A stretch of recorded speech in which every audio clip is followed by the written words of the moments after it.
Closing statements in the John Wiley Price corruption trial are expected tomorrow, but the judge in the case made an unexpected move ahead of tomorrow's proceedings. Federal Judge Barbara Lynn says she's likely going to dismiss some charges against Price after jurors reach a verdict, even if their verdict is guilty. She doesn't feel the government made its case specifically on the charges related to mail fraud. So, regardless of whether he's found guilty of bribery or if he's found guilty on those mail charges, she will dismiss them. But there are still counts 8 through 11 of the indictment, which are tax fraud, tax evasion cases that still are up in the air. Paul Coggins once served as U.S. Attorney for the Northern District of Texas. He's in private practice now, but we believe he's uniquely qualified to talk about what's happened in court, what will happen in court. Talk about how unusual it is for a judge to telegraph that no matter what the jury says on some specific charges, I'm going to set that aside. If they say guilty, they're out. Not unprecedented, but very, very unusual. Judges have thrown counts out before the case goes to the jury. Right. If that happens, there's no appeal from that. Judges have thrown counts out after the jury has come back with a guilty verdict. So it's not unprecedented, very uncommon. But this judge has really indicated to the government how much trouble she has with the mail fraud, specifically with the honest service doctrine, the bribery allegations.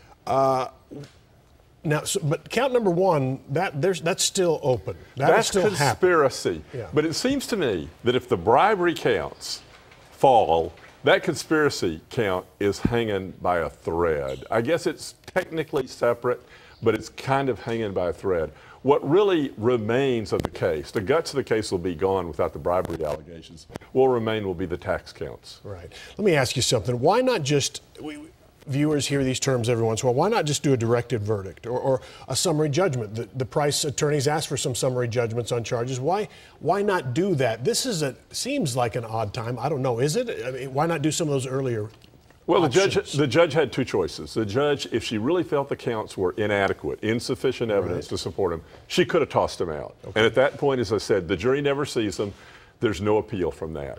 On the other hand, if the judge lets it go to the jury, and the jury finds guilt, convicts on those counts, and the judge dismisses them, the government has a right to appeal. Okay. They get to go to the Fifth Circuit and argue to the Fifth Circuit there was sufficient evidence. The defense says there wasn't.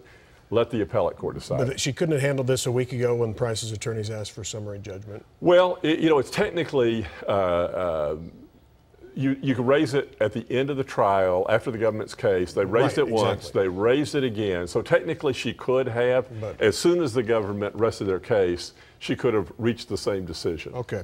What do jurors know at this point? Do you think it has been, to the public, it's been, wow, the prosecutors are losing a lot. They're being punished. They're not getting this evidence in. This evidence is being set aside, and now they're being threatened with, a guilty verdict being tossed.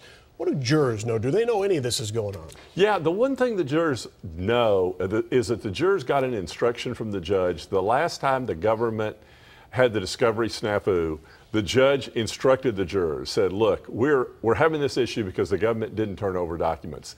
That could be huge in a case like this, where there are basically two different pictures of Commissioner Price being painted, one by the government, one by the defense.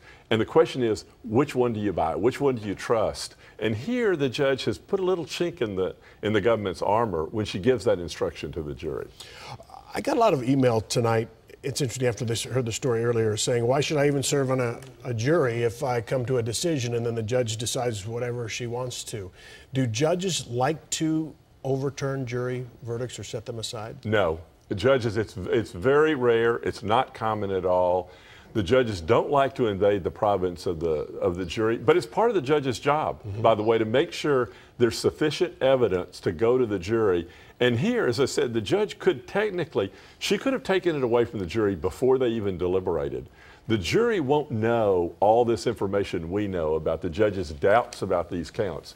They're going to deliberate on each count, on each defendant individually. So let me just, to wrap this up, you think by doing this, is it a little more fair to the prosecution that they can then appeal it if they lose on this thing, as opposed to not being able to appeal if she would have knocked it out earlier? It gives the prosecution that opportunity. It also, by the way, gives the jurors a chance to speak here.